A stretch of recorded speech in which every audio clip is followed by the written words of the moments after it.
ಇವತ್ತಿನ ತರಗತಿಯಲ್ಲಿ ಮುಂದುವರೆದ ಭಾಗವನ್ನ ಗಮನಿಸೋಣ. ಹಿಂದಿನ ಕಥೆಯನ್ನ ನೋಡುವುದಾದ್ರೆ, ಸೀತೆಗೆ ಲಕ್ಷ್ಮಣ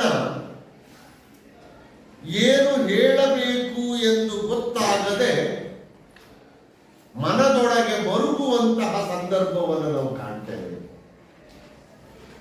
ಸೀತೆ ಪ್ರಶ್ನೆಯನ್ನ ಕೇಳಿದಾಳೆ ಲಕ್ಷ್ಮಣನಿಗೆ. ಲಕ್ಷ್ಮಣ, ಸುಂದರವಾದಂತಹ ಕಾಡಿಗೆ, ಋಷಿ ಮುನಿಗಳಿರುವಂತಹ ಕಾಡಿಗೆ ನೀವು ನನ್ನನ್ನು ಕರೆದುಕೊಂಡು ಹೋಗದೆ ಅತಿ ಭಯಂಕರವಾದಂತಹ ಕಾಡಿಗೆ ಕರ್ಕೊಂಡು ಬಂದಿದೆಯಲ್ಲಪ್ಪ, ಯಾಕೆ ಅಂತ ಕೇಳಿದಾಳೆ. ಅಷ್ಟಕ್ಕೆ ಲಕ್ಷ್ಮಣ ಸೀತೆಗೆ ಉತ್ತರವನ್ನ ಕೊಡುವುದಕ್ಕಾಗದೆ ಪರಿತಪಿಸ್ತಿದ್ದಾನೆ. ಅದನ್ನೇ ಆ ಪದ್ಯದಲ್ಲಿ ನಾವು ನೋಡುವಂಥದ್ದು. ಅವನೀಸುತೆ ನುಡಿದ ಮಾತಿಗೆ ಉತ್ತರವನಾಡದೆ. ಅವನಿ ಅಂದ್ರೆ ಭೂಮಿ, ಅವನೀಸುತೆ ಭೂಮಿಯ ಮಗಳು ಸೀತೆ. ಸೀತೆಯು ಮಾತನಾಡಿದಂತಹ ಮಾತುಗಳಿಗೆ ಲಕ್ಷ್ಮಣನು ಉತ್ತರವನ್ನು ಕೊಡಲಾಗದೆ ಮನದೋಳುರೆಗೊಂದು ಮನಸ್ಸಿನಲ್ಲಿ ಬಹಳವಾಗಿ ನೊಂದುಕೊಳ್ತಾನೆ. ನೊಂದುಕೊಂಡು ಹೀಗೆ ಅಂದ್ಕೊಳ್ತಾನೆ, ರಾಘವೇಶ್ವರನೆಂದ ಕಷ್ಟಪಂ ಪೇಳ್ದಪೆನೋ. ರಾಘವೇಶ್ವರ ಅಂದ್ರೆ ರಾಮ. ರಾಮನು ಹೇಳಿದಂತಹ ಕಷ್ಟದ ವಿಚಾರವನ್ನ ಕೇಳಬೇಕೋ ಮೇಣ್ ಅಥವಾ ಉಸಿರದಿತ್ತಪ್ಪೇನೋ, ಹೇಳದೆ ಸುಮ್ಮನಿರಬೇಕು. ಹೇಳಬೇಕೋ ಹೇಳಬಾರದು ಅಂತ ನಿಷ್ಠೂರದಳು. ಇಲ್ಲಿ ಲಕ್ಷ್ಮಣ ಏನು ಹೇಳಿದರೂ ಕೂಡ ನಿಷ್ಠೂರಕ್ಕೆ ಒಂದು ಕೇಳ್ಕೊಳ್ತಾರೆ. ತರಣಿ ಕುಲ ಸಾರ್ವಭೌಮನ ರಾಣಿಯಂ ಬನದೊಳಿರಿಸಿ ಪೋದಪೆನೆಂತೋ. ಸೂರ್ಯ ವಂಶದ ರಾಜನಾದಂತಹ ರಾಮನ ರಾಣಿಯಾದ ಸೀತೆಯನ್ನ ಕಾಡಿನಲ್ಲಿ ಬಿಟ್ಟು ಹೇಗೆ ಹೋಗಲಿ? ಅವನಿಗೆ ಸೀತೆಯನ್ನ ಕಾಡಿನಲ್ಲಿ ಬಿಟ್ಟು ಹೋಗುವುದಕ್ಕೆ ಮನಸ್ಸಾಗ್ತಾ ಇಲ್ಲ. ಮುಂದೆ ಕೇಳ್ಕೊಳ್ತಾರೆ ನೋಡಿ, ಹೋಗದಿದ್ದೊಡೆ. ಸೀತೆಯನ್ನ ಕಾಡಿನಲ್ಲಿ ಬಿಟ್ಟು ಹೋಗದಿದ್ರೆ ಸಹೋದರನ್ ಅದೇನೆಂದಪ್ಪನು, ಸಹೋದರನಾದಂತಹ ರಾಮ ಏನೆಂದು ಹೇಳುವನು? ಆ ಎಂದು ಬೆಂದು ಬೇಗುದಿಕೊಳ್ಳನು. ಚಿತ್ತಗಳಾಗ್ತಾರೆ. ಬಿಟ್ಟೋದ್ರೆ ಸೀತೆ ಬೇಸರ ಮಾಡ್ಕೊಳ್ತಾರೆ. ಬಿಟ್ಟೋದ್ರೆ ಇಬ್ಬರೂ ಕೂಡ, ರಾಮ ಮತ್ತು ಸೀತೆ ಇಬ್ಬರೂ ಕೂಡ ಲಕ್ಷ್ಮಣನಿಗೆ ಪ್ರೀತಿ ಪಾತ್ರರು. ಯಾರನ್ನು ಬಿಟ್ಟು ಹೋಗೋದಕ್ಕೂ ಮನಸ್ಸಿಲ್ಲ, ಯಾರು ಬೇಸರ ಮಾಡ್ಕೊಳ್ಳೋದು ನೋಡೋದಕ್ಕೂ ಕೂಡ ಮನಸ್ಸಿಲ್ಲ. ಹೀಗೆ ಲಕ್ಷ್ಮಣ ದುಃಖಕ್ಕೆ ಒಳಗಾಗ್ತಾನೆ. ದುಃಖಕ್ಕೆ ಒಳಗಾದಂತಹ ಲಕ್ಷ್ಮಣ ಸೀತೆಯನ್ನ ಕುರಿತು ಮುಂದಿನ ಪದ್ಯದಲ್ಲಿ ಹೀಗೆ ಹೇಳ್ತಾನೆ. ನೋಡ್ಕೊಳ್ಳಿ ಪದ್ಯವನ್ನು. ದೇವಿ ನಿನಗಿನ್ನೆಗಂ ಪೇಡುದಿಲ್ ಅಪವಾದಂ ಆವರಿಸೆ. ದೇವಿ ನಿನಗಿನ್ನೆಗಂ ಪೇಡುದಿಲ್ ಅಪವಾದಂ ಆವರಿಸೆ. ನಿನ್ನನೊಲ್ಲದೆ ರಘುಕುಲೋದ್ಭವಂ ಸೀವರಿಸಿ ಬಿಟ್ಟು ಕಾಂತಾರಕ್ಕೆ ಕಳುಹಿ ಬಾ ಎಂದು. ಸೀವರಿಸಿ ಬಿಟ್ಟು ಕಾಂತಾರಕ್ಕೆ ಕಳುಹಿ ಬಾ ಎಂದು ಎನಗೆ ನೇಮಿಸಿದೊಡೆ. ಆ ವಿಭುವಿನಾಜ್ಞೆಯಂ ಮೀರಲರಿಯದೆ, ಆ ವಿಭುವಿನಾಜ್ಞೆಯಂ ಮೀರಲರಿಯದೆ ಮೆಲ್ಲನೆ ಈ ವಿಪಿನಕ್ಕೊಳಗೊಂಡು ಬಂದೆನು. ಮೆಲ್ಲನೆ ಈ ವಿಪಿನಕ್ಕೆ ಒಳಗೊಂಡು ಬಂದೆನು. ವೈವಯ್ಯ ನಾವಲ್ಲಿಗಾದೊಡಂ.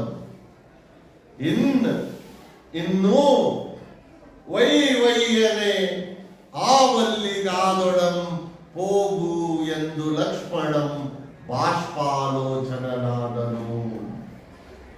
ಆವಲ್ಲಿಗಾದೊಡಂ ಹೋಗು ಎಂದು ಲಕ್ಷ್ಮಣನು ಬಾಷ್ಪಾಲೋಚನನಾದನು.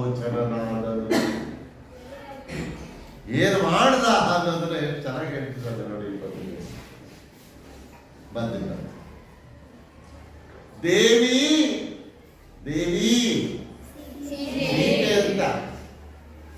ದೇವಿಯಾದಂತಹ ಸೀತೆಯೇ ನಿನಗಿನ್ನೆಗಂ, ನಿನಗೆ ಇನ್ನು, ನಿನಗಿನ್ನೆಗಂ ಅಂದ್ರೆ ನಿನಗೆ ಇನ್ನು ಹೇಳದಿದ್ದರೆ, ಹೇಳದಿದ್ದರೆ ಪೇಳ್ದುದಿಲ್ ಅಪವಾದಂ ಆವರಿಸೆ. ಪೇಳ್ದುದಿಲ್ ಹೇಳಲಿಲ್ಲ ಎಂಬ ಅಪವಾದಂ, ಅಪವಾದವು ಆವರಿಸೆ, ಆವರಿಸುತ್ತದೆ.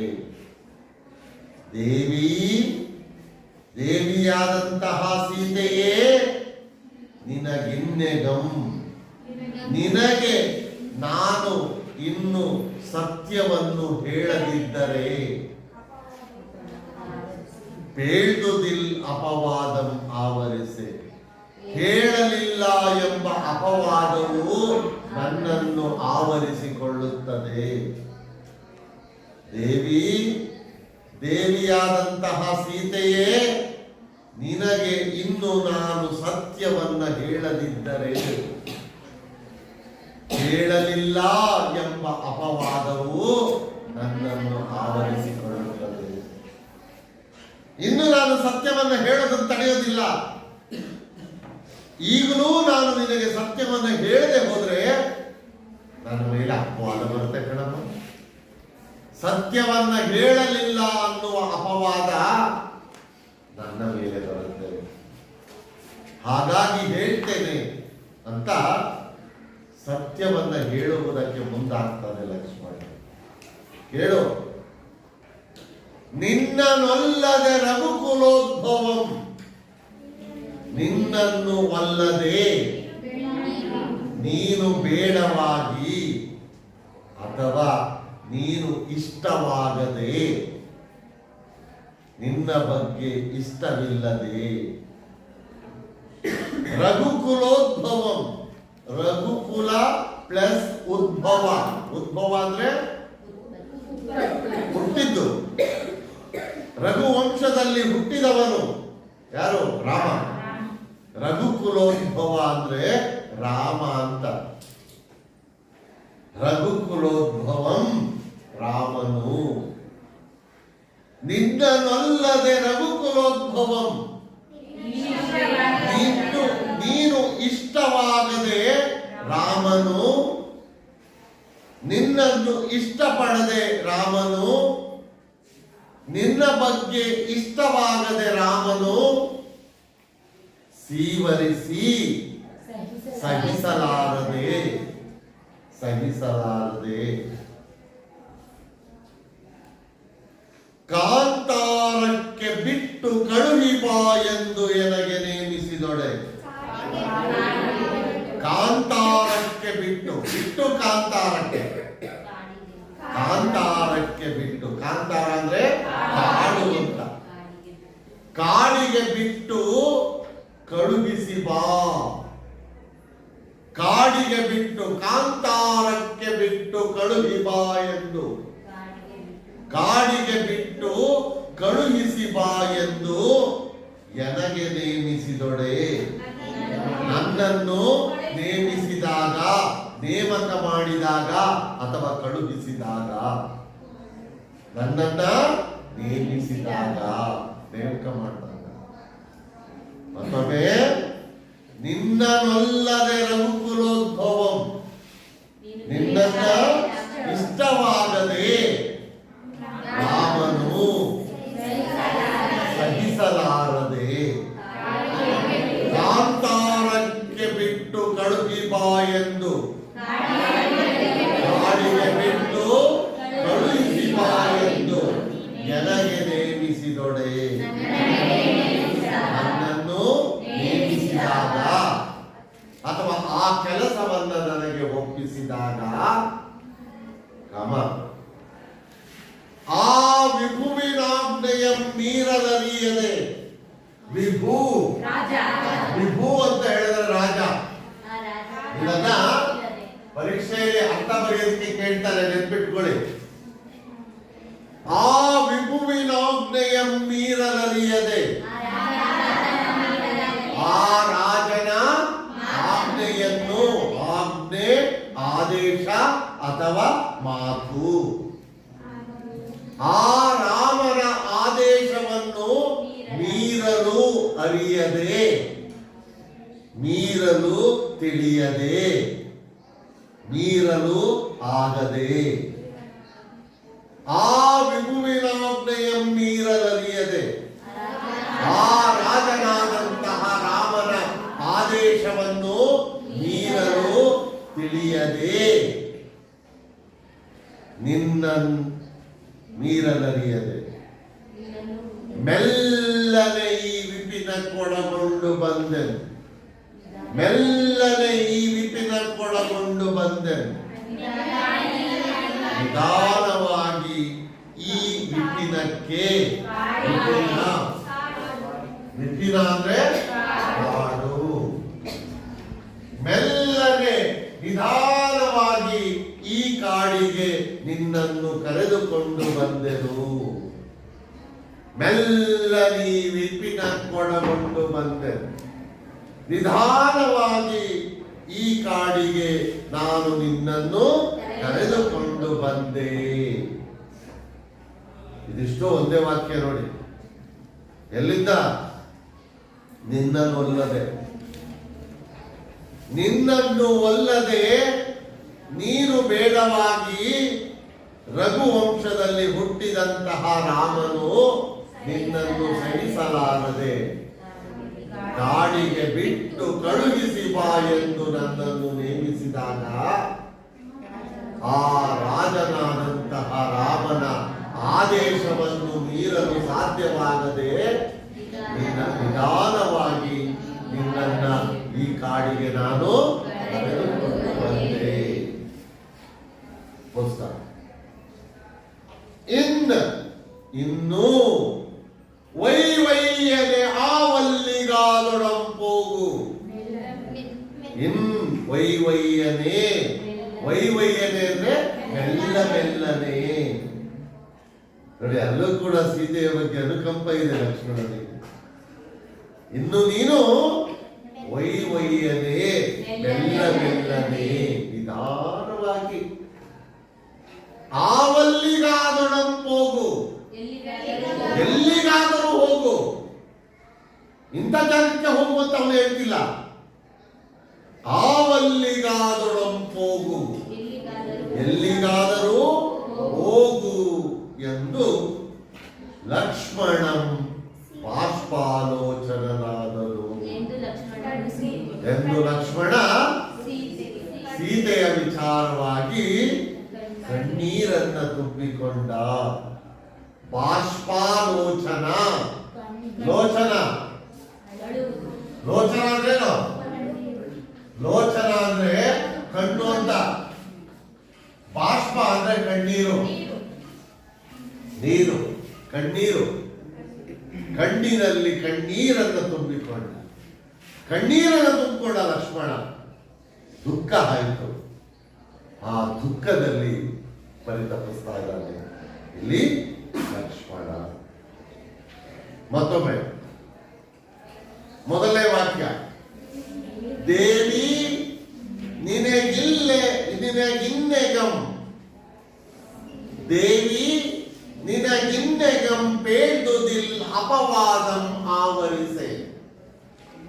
ದೇವಿಯಾದಂತಹ ಸೀತೆಯೇ, ನಿನಗೆ ನಾನು ಇನ್ನು ಸತ್ಯವನ್ನ ಹೇಳದಿದ್ದರೆ, ಹೇಳಲಿಲ್ಲ ಎಂಬ ಅಪವಾದವು ನನ್ನನ್ನ ಆವರಿಸಿಕೊಳ್ಳುತ್ತದೆ. ನಿನ್ನನೊಲ್ಲದೆ ರಘುಕುಲೋದ್ಭವಂ, ನೀನು ಇಷ್ಟವಾಗದೆ ರಾಮನು ವೈವರಿಸಿ ಸಹಿಸಲಾರದೆ ಕಾಂತಾರಕ್ಕೆ ಬಿಟ್ಟು ಕಳುಗಿ ಬಾ ಎಂದು ಎನಗೆ ನೇಮಿಸಿದೊಡೆ. ಕಾಡಿಗೆ ಬಿಟ್ಟು ಕಳುಹಿಸಿ ಬಾ ಎಂದು ನನ್ನನ್ನು ನೇಮಿಸಿದಾಗ ಆ ವಿಭುವಿನಾಜ್ಞೆಯಂ ಮೀರದರಿಯದೆ ರಾಜನಾದಂತಹ ರಾಮನ ಆದೇಶವನ್ನ ಮೀರುವುದಕ್ಕೆ ಸಾಧ್ಯವಾಗದೆ ಮೆಲ್ಲ ಮೆಲ್ಲನೆ ಈ ವಿಪಿನ ಕೊಡಗೊಂಡು ಬಂದೆ. ನಿಧಾನವಾಗಿ ಈ ಕಾಡಿಗೆ ನಿನ್ನನ್ನು ನಾನು ಕರೆದುಕೊಂಡು ಬಂದೆ. ಇನ್ನು ಒಯ್ಯನೆ ಆವಲ್ಲಿಗಾದೊಡಂಪೋಗು, ಮೆಲ್ಲ ಮೆಲ್ಲನೆ ಈ ಕಾಡಿನಲ್ಲಿ ಎಲ್ಲಿಗಾದರೂ ನೀನು ಹೋಗು ಎಂದು ಲಕ್ಷ್ಮಣ ಬಾಷ್ಪಾಲೋಚನಾದನು. ಕಣ್ಣೀರನ್ನ ತುಂಬಿಕೊಂಡ ಲಕ್ಷ್ಮಣ ಕಣ್ಣೀರನ್ನ ತುಂಬಿಕೊಂಡ. ಅದರ ತಾತ್ಪರ್ಯವನ್ನು ಹೇಳ್ಬಿಡ್ತೇನೆ. ಲಕ್ಷ್ಮಣ ಸೀತೆಯನ್ನ ಕುರಿತು ಹೀಗೆ ಹೇಳ್ತಾರೆ: ದೇವಿಯಾದಂತಹ ಸೀತೆಯೇ, ನಿನಗೆ ಇನ್ನು ನಾನು ಸತ್ಯವನ್ನ ಹೇಳದಿದ್ದರೆ ಸತ್ಯವನ್ನ ಹೇಳಲಿಲ್ಲ ಎಂಬ ಅಪವಾದವು ನನ್ನನ್ನು ಆವರಿಸುತ್ತದೆ. ರಘುಕುಲೋದ್ಭವನಾದಂತಹ ರಾಮ ನೀನು ಇಷ್ಟವಾಗದೆ, ನಿನ್ನನ್ನು ಸಹಿಸಲಾರದೆ ನನಗೆ ಸೀತೆಯನ್ನ ಕಾಡಿನಲ್ಲಿ ಬಿಟ್ಟು ಕಳುಹಿಸಿ ಬಾ ಎಂದು ನನ್ನನ್ನು ನೇಮಿಸಿದಾಗ ಆ ರಾಜನಾದಂತಹ ರಾಮನ ಆದೇಶವನ್ನ ಮೀರುವುದಕ್ಕೆ ಸಾಧ್ಯವಾಗದೆ ನಿನ್ನನ್ನ ಈ ಕಾಡಿಗೆ ನಾನು ಕರೆದುಕೊಂಡು ಬಂದೆ. ಇನ್ನು ನೀನು ಮೆಲ್ಲ ಮೆಲ್ಲನೆ ಈ ಕಾಡಿನಲ್ಲಿ ಎಲ್ಲಿಗಾದರೂ ಹೋಗು ಎಂದು ಹೇಳಿ ಲಕ್ಷ್ಮಣ ಕಣ್ಣೀರನ್ನ ತುಂಬಿಕೊಂಡ. ಈಗ ಸೀತೆಗೆ ಸತ್ಯ ಗೊತ್ತಾಯಿತು. ಲಕ್ಷ್ಮಣ ಯಾತಕ್ಕಾಗಿ ನನ್ನನ್ನ ಕಾಡಿಗೆ ಕರೆದುಕೊಂಡು ಬಂದಿದ್ದಾನೆ ಅನ್ನುವಂತಹ ಸತ್ಯ ತಿಳಿದಾಗ ಸೀತೆಯ ಮನಸ್ಥಿತಿ ಏನಾಯಿತು, ಸೀತೆ ಏನಾದ್ರು ನೋಡಿ. ಮುಂದಿನ ಪದ್ಯದಲ್ಲಿ ಹೀಗೆ ಹೇಳ್ತಾನೆ. ಮುಂದಿನ ಪದ್ಯವನ್ನ ನೋಡ್ಕೊಳ್ಳಿ. ಬಿರುಗಾಳಿ ಪೊಳೆಯಲ್ಕೆ ಕಂಪಿಸಿ ಫಲಿತ ಕದಳಿ ಮುರಿದಿಳೆಗೊರಗುವಂತೆ, ಬಿರುಗಾಳಿ ಪೊಳೆಯಲ್ಕೆ ಕಂಪಿಸಿ ಫಲಿತ ಕದಳಿ ಮುರಿದಿಳೆಗೊರಗುವಂತೆ, ಲಕ್ಷ್ಮಣನ ಮಾತು ಕಿವಿದೆರೆಗೆ ಬೀಳದ ಮುನ್ನ, ಲಕ್ಷ್ಮಣನ ಮಾತು ಕಿವಿದೆರೆಗೆ ಬೀಳದ ಮುನ್ನ ಹಮ್ಮೈಸಿ ಬಿದ್ದಳಂಗನೆ ಧರೆಗೆ ನಡು ನಡುಗುತ್ತ, ಹಮ್ಮೈಸಿ ಬಿದ್ದಳಂಗನೆ ಧರೆಗೆ ನಡು ನಡುಗುತ್ತ, ಮರೆದಳ್ ಅಂಗೋಪಾಂಗವಂ, ಮರೆದಳ್ ಅಂಗೋಪಾಂಗವಂ, ಬಳಿಕ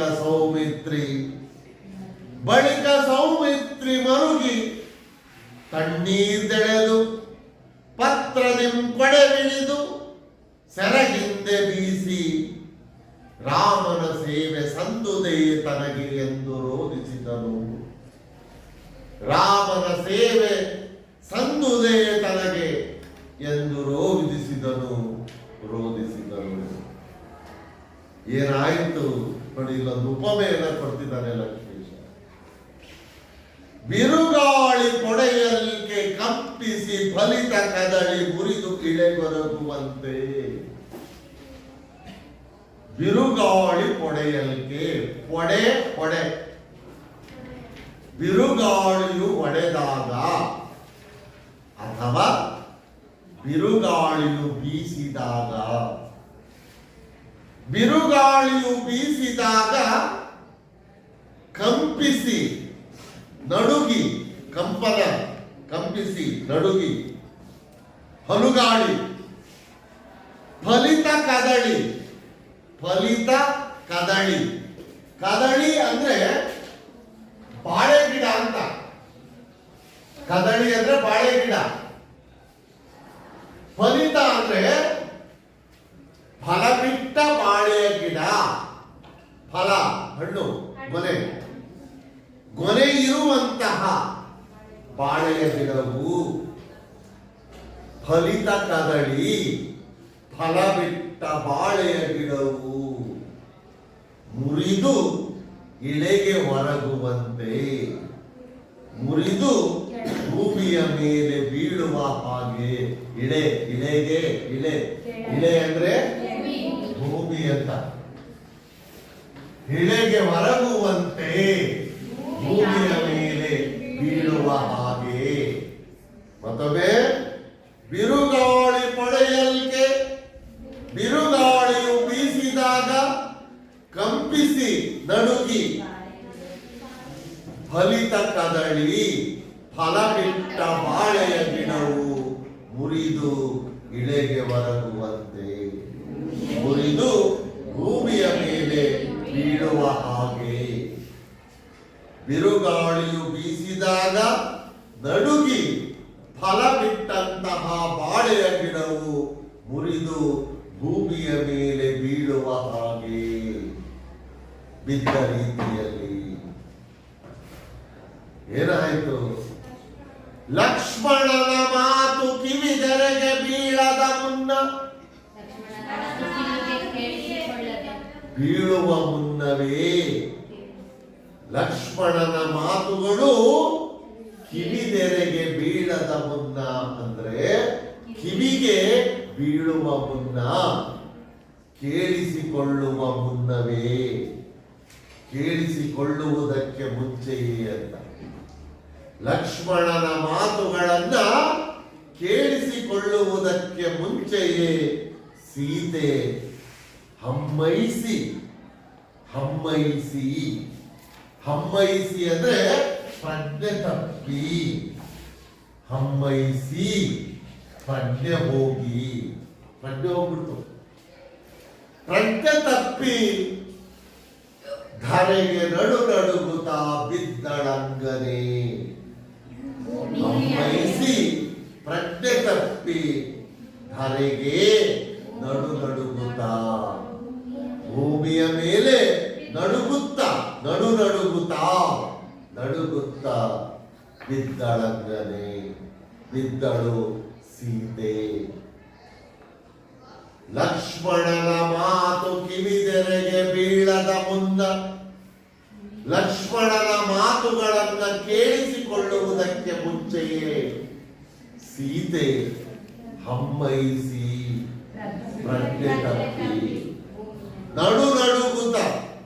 ನಡುಗುತ್ತಾ ಭೂಮಿಯ ಮೇಲೆ ಬಿದ್ದಳಂಗನೆ, ಧರೆಗೆ ಬಿದ್ದಳಂಗನೆ, ಭೂಮಿಯ ಮೇಲೆ ಸೀತೆಯು ಬೀಳುತ್ತಾಳೆ. ಅದೊಂದು ಒಂದೇ ವಾಕ್ಯ.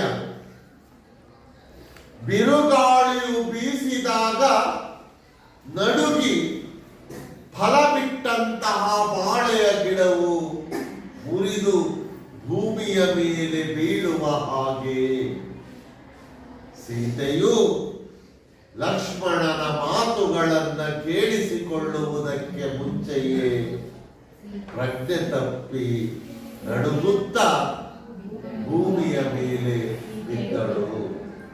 ಭೂಮಿಯ ಮೇಲೆ ಸೀತೆ ಬಿದ್ದೋದು, ಪ್ರಜ್ಞೆ ತಪ್ಪಿ ಬಿದ್ದು ಸೀತೆ. ಆ ಪ್ರಜ್ಞೆ ತಪ್ಪಿ ಬೀಳುವಾಗ ಹೇಗೆ ಭೂಮಿಯ ಮೇಲೆ ಪ್ರಜ್ಞೆ ತಪ್ಪಿ ಬೀಳುತ್ತಿದ್ದಾಳೆ ಅನ್ನುವುದನ್ನ ಮುಂದಿನ ಒಂದು ಪದದಲ್ಲಿಯೂ ಕವಿ ಹೀಗೆ ಹೇಳ್ತಾನೆ. ಮರೆದಳ್ ಅಂಗೋಪಾಂಗಮಂ, ಮರೆದಳ್ ಅಂಗೋಪಾಂಗಮಂ, ಅಂಗ ಉಪಾಂಗವನ್ನು, ಅಂಗಗಳನ್ನ, ದೇಹದ ಅಂಗಗಳನ್ನ ಮರೆತು ಸೀತೆ ಪ್ರಜ್ಞೆ ತಪ್ಪಿ ಬಿದ್ದು. ಅಂದ್ರೆ ಹೇಗೆ ಇದ್ದಳೋ ಆ ಸ್ಥಿತಿಯಲ್ಲಿಯೇ ಸೀತೆ ಅಂಗೋಪಾಂಗಮಂ, ಅಂಗ ಮತ್ತು ಉಪಾಂಗಗಳನ್ನ, ದೇಹದ ಮೇಲಿನ ಅಂಗಗಳ ಮೇಲಿನ ಪ್ರಜ್ಞೆಯನ್ನ ಮರೆತು ಸೀತೆ ಪ್ರಜ್ಞೆ ತಪ್ಪಿ ನೆಲದ ಮೇಲೆ ಬಿದ್ದರು. ಅಂದ್ರೆ ಸೀತೆ ಪ್ರಜ್ಞೆ ತಪ್ಪುವಾಗ ಕೈ ಕಾಲುಗಳನ್ನೆಲ್ಲ ಸರಿ ಮಾಡಿಕೊಂಡು ಸೀರೆ ಬಟ್ಟೆ ಎಲ್ಲ ಸರಿ ಮಾಡ್ಕೊಂಡು ಪ್ರಜ್ಞೆ ತಪ್ಪಿ ಅಂದ್ಮೇಲೆ ಬೀಳಲಿಲ್ಲ. ಎಲ್ಲದರ ಮೇಲಿನ ಪ್ರಜ್ಞೆಯನ್ನು ಮತ್ತು ಹೇಗಿತ್ತೋ ಅಂಗೋಪಾಂಗಮಂ, ಅಂಗ ಉಪಾಂಗ, ದೇಹದ ಮೇಲಿನ ಅಂಗಗಳ ಮೇಲಿನ ಪ್ರಜ್ಞೆಯನ್ನ ಮರೆತು ಸೀತೆ ಪ್ರಜ್ಞೆ ತಪ್ಪಿ ಭೂಮಿಯ ಮೇಲೆ ಬಿದ್ದು. ಪ್ರಜ್ಞೆ ತಪ್ಪಿ ಸೀತೆ ಬಿದ್ದಿದ್ದಾಳೆ. ಪ್ರಜ್ಞೆ ತಪ್ಪಿ ಬಿದ್ದಿರುವಂತಹ ಸೀತೆಯನ್ನ ಲಕ್ಷ್ಮಣ ನೋಡ್ತಾನೆ. ನೋಡಿದ ಲಕ್ಷ್ಮಣ ಏನ್ ಮಾಡ್ತಾನೆ ನೋಡಿ, ಮುಂದಿನ ಸೌಮಿತ್ರಿ ಮರುಗಿ ಸೀತೆಯ ವಿಚಾರದಲ್ಲಿ ಲಕ್ಷ್ಮಣನು ಮರುಗುತ್ತಾನೆ. ಸೌಮಿತ್ರಿ ಅಂದ್ರೆ ಲಕ್ಷ್ಮಣ, ಸೌಮಿತ್ರಿ ಅಂದ್ರೆ ಲಕ್ಷ್ಮಣ. ಸೌಮಿತ್ರಿ ಮರುಗಿ ಸೀತೆ ಪ್ರಜ್ಞೆ ತಪ್ಪಿ ನೆಲದ ಮೇಲೆ ಬಿದ್ದಿರುವುದನ್ನು ನೋಡಿ ಮರುಗುತ್ತಾ ಅವಳಿಗೆ ಕರುಣೆಯನ್ನು ತೋರಿಸುತ್ತಾ ಏನ್ ಮಾಡ್ದ? ತಣ್ಣೀರ್ದೆಳೆದು ಪ್ರಜ್ಞೆ ತಪ್ಪಿದಂತಹ ಸೀತೆಯ ಮೇಲೆ ತಣ್ಣೀರನ್ನು ಚಿಮುಕಿಸಿ. ಸಾಮಾನ್ಯವಾಗಿ ಪ್ರಜ್ಞೆ ತಪ್ಪಿದವರಿಗೆ ನೀರು ಚಿಮುಕಿಸ್ತಾರಲ್ರಿ ಎಚ್ಚರಗೊಳಿಸೋದಕ್ಕೆ, ಹಾಗೆ ತಣ್ಣೀರ್ದೆಳೆದು ಸೀತೆಯ ಮೇಲೆ ತಣ್ಣೀರನ್ನು ಚಿಮುಕಿಸಿ. ನೆಕ್ಸ್ಟ್ ಎರಡನೇದು, ಪತ್ರದಿಂ ಕೊಡೆ ಹಿಡಿದು. ಪತ್ರ ಪತ್ರ ಅಂದ್ರೆ ಏನು ಅಂತ ಗೊತ್ತಾ? ಪತ್ರ ಅಂದ್ರೆ ಎಲೆ ಅಂತ. ಎಲೆಯನ್ನ ಕೊಡೆ ಹಿಡಿದು, ಕೊಡೆಯನ್ನಾಗಿ ಹಿಡಿದು, ಕೊಡೆ ಅಂದ್ರೆ ಛತ್ರಿ. ಪತ್ರದಿಂ ಕೊಡೆ ಹಿಡಿದು, ಎಲೆಯನ್ನ ಕೊಡೆಯನ್ನಾಗಿ ಹಿಡಿದು, ಛತ್ರಿಯನ್ನಾಗಿ ಹಿಡಿದು. ಅಂದ್ರೆ ಸೀತೆಯ ಮೇಲೆ ಬಿಸಿಲು ಬೀಳದಂತೆ ನೆರಳಾಗಿ ಎಲೆಯನ್ನ ಅಡ್ಡ ಹಿಡಿತಾನೆ. ಕೊಡೆ ಹಿಡ್ಕೊಳ್ಳೋದಕ್ಕೆ ನೆರಳಿಗಾಗಿ ಕೊಡೆಯ ರೀತಿಯಲ್ಲಿ ಎಲೆಯನ್ನ ಅಡ್ಡವಾಗಿರ್ತಾರೆ. ಅಂದ್ರೆ ಸೀತೆಗೆ ಬಿಸಿಲು ಬೀಳದಿರಲಿ ಅಂತ ಎಲೆಯನ್ನ ಕೊಡೆಯನ್ನಾಗಿ ಹಿಡಿದು, ಆಮೇಲೆ ಸೆರಗಿಂದ ಬೀಸಿ, ಸೆರಗಿನಿಂದ ಗಾಳಿಯನ್ನು ಬೀಸಿ. ನೋಡ್ರಿ, ಸೆರಗು ಅಂದ ತಕ್ಷಣ ನೀವೆಲ್ಲ ಸೀತೆಗೆ ಹೋಗ್ಬಿಟ್ಟಿರ್ತೀವಿ. ಸೀರೆ ಸೀರೆ ಹಾಕಿದ್ದವ್ರು ಯಾರು? ಸೀತೆಗೆ ಹೋದಾಗ ಅರ್ಥ ತಾನೆ.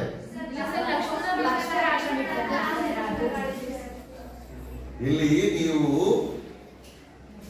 ಸೆರಗು ಅನ್ನೋ ಪದದ ಅರ್ಥವನ್ನ ತಪ್ಪಾಗಿ ಗ್ರಹಿಸಿದ್ದೀರಿ. ಸೆರಗು ಅಂದ್ರೆ ಆ ಸೆರಗು ಸೀರೆಗೆ ಮಾತ್ರ ಇರಬೇಕು ಅಂತ ಅಲ್ಲ. ಪ್ರತಿ ವಸ್ತ್ರದ ತುದಿ ಭಾಗವನ್ನ ಸೆರಗು ಅಂತ ಕರಿತೀವಿ. ಯಾವುದೇ ವಸ್ತ್ರ ಇರಬಹುದು, ವಸ್ತ್ರದ ತುದಿ ಭಾಗವನ್ನ ಸೆರಗು ಅಂತ ಕರಿತೀವಿ. ಇಲ್ಲಿ ಅದು ಸೀತೆಯ ಸೀರೆಯ ಸೆರಗಲ್ಲ, ಲಕ್ಷ್ಮಣ ತಾನು ಧರಿಸಿರುವಂತಹ ವಸ್ತ್ರದ ತುದಿ, ತಾನು ಧರಿಸಿರುವಂತಹ ವಸ್ತ್ರದ ಸೆರಗು. ನೀವು ಶಬ್ದವನ್ನು ನೆನ್ಪಿಟ್ಕೊಳ್ಬೇಕು. ನಾನು ಮುಂದಿನ ವರ್ಷನೂ ಇದರ ಬಗ್ಗೆ ನಿಮ್ ಜೊತೆ ಮಾತಾಡ್ತೀನಿ. ಸೆರಗು ಅನ್ನುವಂತಹ ಪದ ಮುಂದಿನ ವರ್ಷವೂ ಕೂಡ ಒಂದು ಪದ್ಯದಲ್ಲಿ ಬರುತ್ತೆ. ನಾನು ಅಲ್ಲೂ ಇದೇ ಪ್ರಶ್ನೆ ಮಾತಾಡ್ತೀನಿ ನಿಮ್ ಜೊತೆಗೆ. ಇಲ್ಲಿ ಲಕ್ಷ್ಮಣ